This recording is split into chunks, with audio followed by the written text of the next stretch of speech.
Hello, I'm David Dickman of SAP, and in this video I'll be showing you how to use the Sybase IQ Reference Architecture Wizard in SAP Sybase PowerDesigner. In this video we'll be learning how the IQ Reference Architecture Wizard lets us take advantage of some pre-programmed best practice architectures for deploying Sybase IQ. We'll also show how the wizard allows us to adjust optimization between performance or price, and we'll also show how you can adjust some additional parameters such as the hardware profiles used to determine what's the best deployment for IQ, the IQ statistics around the database that we'll be hosting, and other things that we can do for application or reporting expectation criteria. First, let's use PowerDesigner to create a reference architecture. Let's start with a simple Sybase IQ physical data model. From the menu, select Model, Tables. The list of tables includes the number field, which show us either the estimated number of rows, or in this case, because we reverse engineered using the with statistics option, the actual number of records in each table. Sorting the tables by number, we see that the tables with the highest cardinality are tables like product, customer, or order. Let's close this window, and let's select the hardware profiles model previously opened. And from the model menu, select Hardware Profiles. Here you see the list of all the different types of servers available to us to host Sybase IQ.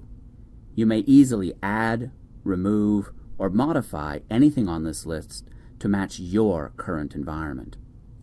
To commit your changes, press OK, and we can close and save our hardware profiles. To start the IQ Reference Architecture Wizard, let's go to File and select New Model. In the New Model dialog, select Categories, Technology, and select Sybase IQ Reference Architecture from Category Items. Give the model a meaningful name and select OK to create the model. Now that we've prepared the reference architecture model, we need to start the wizard by using the Tools menu and select Sybase IQ Reference Architecture Launch Advisor Wizard. The Reference Architecture Wizard will guide us through this process. First, we must add the Sybase IQ physical model representing the schema of our IQ warehouse. Next, we can review the sizing details from the physical model, including row counts and growth estimates, and we can also include the estimated number of years we're preparing for growth. Let's say 3 years. Next, we estimate how the IQ environment will be used. We specify the number of very fast, the number of fast, or the number of normal, long queries, or very long queries that our Sybase IQ server will be expected to run.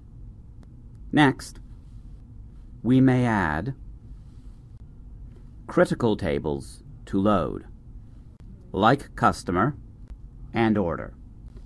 And we may also specify the number of rows to bulk load. Next, we need to select the various hardware profiles for the different pieces of our reference architecture. For example, we'll select this for our coordinator machine, and for the writer, we'll choose this, and for the reader, we will choose this hardware profile. We may also adjust the balance towards overall system performance versus better cost, or something in between. Next, we validate our request by reviewing the summary and press Finish to run the wizard.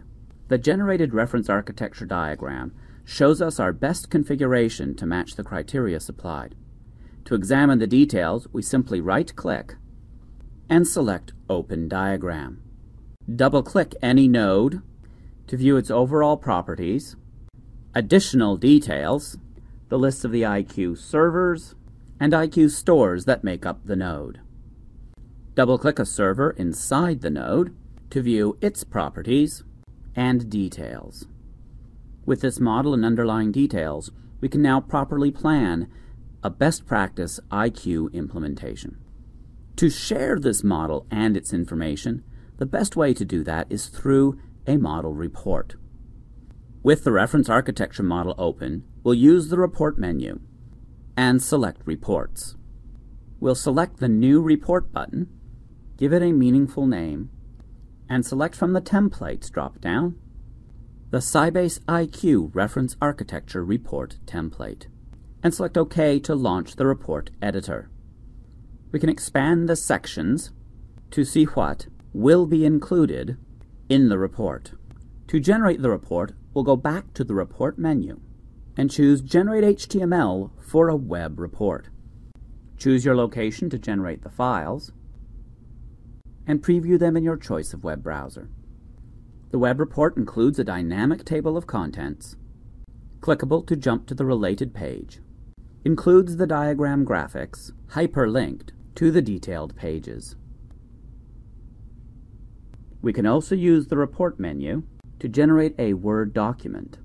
Select where you want the file to be saved and open it in your choice of word processor. The document is based on a user-configurable template and includes everything from table of contents, tables of the details, the diagram graphics, and all the details we need to understand the recommendations.